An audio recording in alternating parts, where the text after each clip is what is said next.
No programa de hoje, o convidado é Madiano Marchetti, ele é diretor e ele estreia com o seu filme, o seu primeiro longa, Madalena, no Festival Internacional de Roterdã, e é o único filme brasileiro concorrendo ao Tigre, que é o principal prêmio.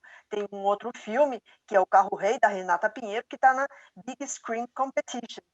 Mas, para começar, Madiano, bom dia, e eu queria que você me falasse do que se trata Madalena. Oi, bom dia, Patrícia. Bom dia para todo mundo que está ouvindo a gente, acompanhando a gente. Prazer estar aqui para falar do filme. Madalena é um filme sobre um lugar, sobre o lugar de onde eu venho, no Mato Grosso. É um filme, enfim, não especifica que é Mato Grosso, mas é um filme sobre um lugar no centro-oeste do Brasil, a partir do ponto de vista de 3 personagens diferentes que vivem nessa cidade e que estão conectados com a Madalena, que é a personagem que dá título ao filme, e que essa personagem é uma mulher trans que foi assassinada e deixada numa plantação ao redor da cidade. Então, o filme ele acompanha a história desses 3 personagens que estão conectados com a Madalena e vai tentando entender a maneira como cada um deles reage e responde à ausência da Madalena, quando eles descobrem ou se dão conta da ausência e do desaparecimento da Madalena. Então, é um filme que fala sobre violência, fala sobre, nesse universo do interior do Brasil, do agronegócio, ligado ao agronegócio, sobre transfobias, levanta muitas questões diferentes, assim. E como surgiu essa questão de trabalhar com a questão do gênero e saber que o Brasil é o país onde se mata mais pessoas trans no mundo? Isso, há vários anos, ele lidera rankings de levantamento desse tipo de violência. Eu queria saber como surgiu, por que ir nessa vertente. Tá.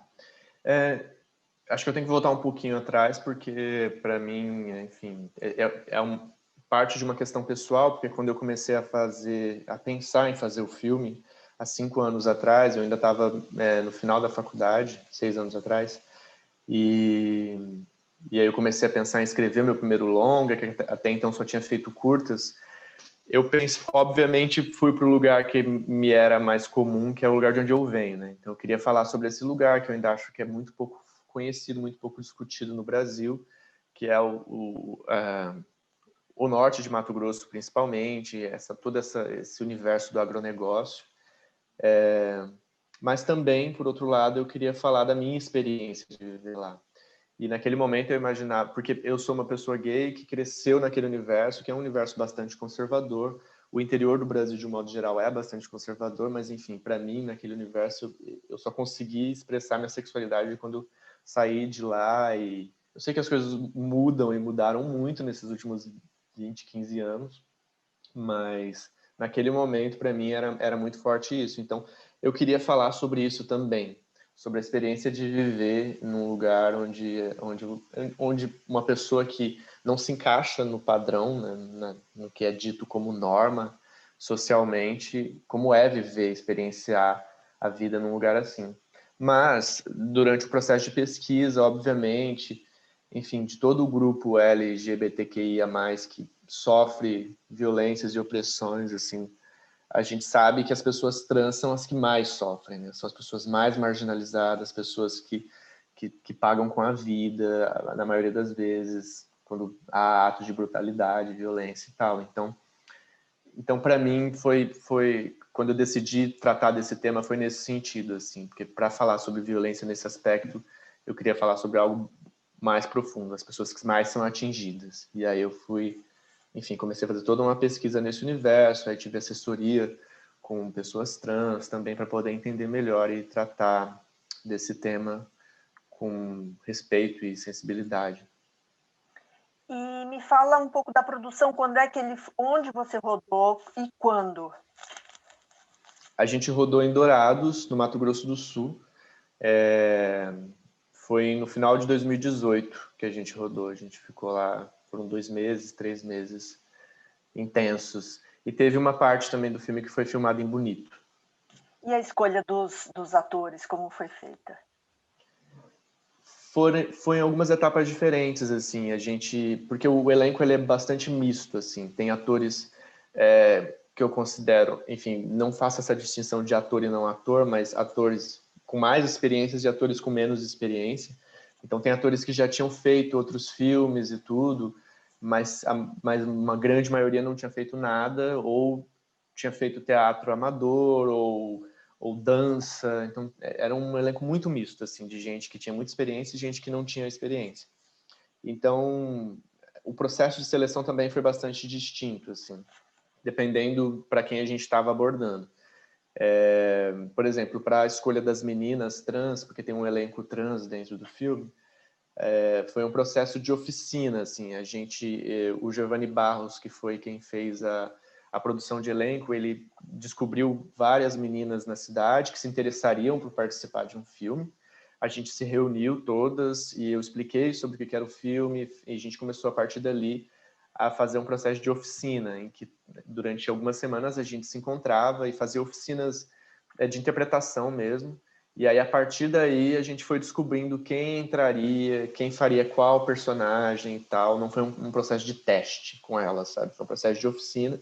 E aí, o incrível é que dessas oficinas, naquele momento também, muita coisa que surgia ali foi sendo aderida foi sendo integrada no filme, porque elas traziam muitas histórias que eu não conhecia, que é do universo totalmente desconhecido para mim. Por mais que eu tenha feito pesquisa, eu não sou uma pessoa trans. Então elas traziam histórias muito diferentes e que eu falava, caramba, isso tem que estar no filme, isso tem que estar no filme. Então o processo de escrita do roteiro mudou muito também a partir desse momento, desse contato com elas, dessas oficinas que a gente fez ali em Campo Grande e em Dourados também.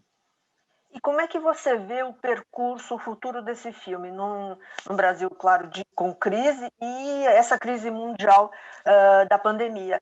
Imagino que ele vai participar de vários festivais, mas e além desses festivais, como é que você vê o teu filme, a trajetória do seu filme? É muito difícil, tá tudo tão suspenso agora, né? Assim, por conta da pandemia, tudo tá de cabeça para baixo e tá todo mundo se fazendo essa pergunta. Todo mundo que tá com filme nos festivais agora, tá todo mundo se fazendo a mesma pergunta: o que vai acontecer? Enfim, a gente espera que o filme tenha uma carreira em festival esse ano, que depois de Roterdã a gente consiga passar por vários outros festivais e fazer uma carreira bonita em festival, pelo menos, assim. Expectativa para estrear em cinema a gente tem, óbvio, mas ainda não dá para saber mesmo, assim. Por exemplo, quando a gente vai conseguir estrear no Brasil, por conta de tudo que está acontecendo, todo mundo já está ciente de tudo. A gente precisa estrear quando tudo estiver seguro. E a partir do momento em que também as salas abrirem, vai ser uma concorrência muito absurda para a gente conseguir espaço, né? Visto que tem muitos filmes agora sendo no gargalo, assim, para serem exibidos, muitos filmes mainstreams, americanos e tal, então vai ser uma concorrência muito absurda para os filmes brasileiros conseguirem espaço. Então, eu não sei, assim, a gente está pensando também em buscar outras maneiras, outras plataformas de exibição, maneiras em que a gente consiga fazer com que o filme chegue, que o filme possa ser visto, que a gente consiga fazer com que o filme tenha uma trajetória e possa, enfim, ser visto também, não só na sala de cinema, mas que talvez em streaming, enfim, a gente está avaliando todas as possibilidades para que o filme consiga fazer uma carreira.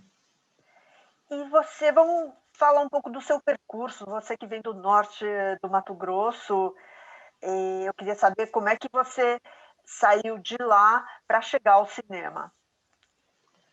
Eu cresci numa cidade chamada Sinop, no interior do Mato Grosso, e na minha adolescência, assim, comecei a fazer teatro numa escola em que eu estudava em escola pública, e aí me apaixonei, fiquei super encantado com todo aquele universo, assim, e a partir dali decidi que eu queria fazer isso da minha vida. Diferente da minha família, que a minha família toda também trabalha com arte, mas eles têm uma banda de forró brega. Então eu achava que eu seria também um músico na minha vida. Hoje eu não toco nada, não sei tocar nem pandeiro, nada. E como chama essa banda? Olha eu falando do pandeiro, como se pandeiro fosse fácil, né? E como chama essa banda? Batidão do Baile.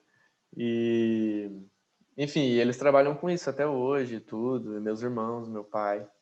Eu achava que eu ia acabar entrando na banda também, só que desviei o curso e quando eu comecei a fazer teatro, e fui fazer teatro depois numa escola particular, ganhei bolsa para estudar nessa escola, e a partir daí minha cabeça abriu e eu pensei, não, eu quero estudar, então eu vou sair de Sinop, vou estudar, e pensava nisso, assim, vou fazer teatro e tal. E só que Mato Grosso não tem um curso de teatro. Agora acho que tem uma faculdade de teatro, mas é particular também. Então naquele momento não tinha possibilidade. E aí eu fui fazer rádio e televisão na UFMT. E na UFMT, aí eu comecei a participar do Cineclube Cochiponés, assistir filmes ali, e aí minha cabeça foi abrindo para a possibilidade de fazer cinema, de integrar as duas coisas, porque eu queria dirigir teatro e aí fui muito naturalmente migrando para cinema sem nenhum trauma, assim.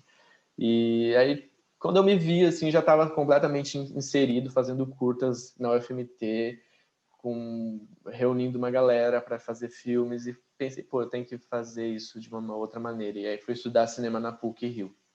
E lá me formei em cinema mesmo e tal, e depois disso já engatei no Madalena. Cheguei a fazer uns curtas também lá na PUC, nesse momento. Uhum. E qual o próximo projeto? O próximo projeto chama Mãe do Ouro.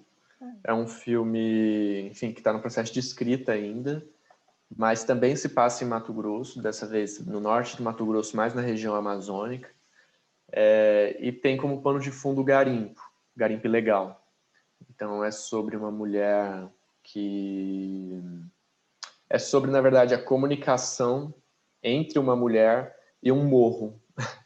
Pode soar estranho, é um filme estranho nesse sentido, mas ela começa a receber mensagens através de sonhos de um morro que tem do lado da casa, do lado da cidade, do lado do vilarejo. Quando esse morro é invadido pelos garimpeiros, ela começa a receber essas mensagens através de sonho. E então o filme todo é sobre essa comunicação, é sobre a abertura dessa mulher para a natureza e o chamado da natureza para essa mulher, sabe? Então é um filme sobre isso, um filme de mistério também, é quase como um conto, assim. É baseado em um mito brasileiro chamado A Mãe do Ouro, que é pouco conhecido, infelizmente, mas é esse mito de uma entidade da floresta que protege as jazidas de ouro das florestas, para que ela engana os garimpeiros, para que eles não encontrem onde está o ouro. E também ela vinga mulheres que são maltratadas pelos maridos. Então, quando os maridos são maus com as mulheres e se deparam sozinhos ali no meio da floresta, essa entidade, a Mãe do Ouro, ela aparece, engana esses homens e prendem eles numa caverna dentro da floresta. E é um conto que está mais na região de Minas e tal, mas e também em Goiás, parte do Centro-Oeste. Como chama mesmo esse projeto? Mãe do Ouro. Mãe do Ouro. Adriano, boa sorte. E boa sorte também no festival, né? Que agora que o seu filme estreia agora dia 3, terça-feira, o Madalena. Obrigada pela sua presença. Eu que agradeço, Patrícia. Muito obrigado. Eu espero que em algum momento a gente consiga, enfim, fazer com que o filme rode bem e consiga estrear.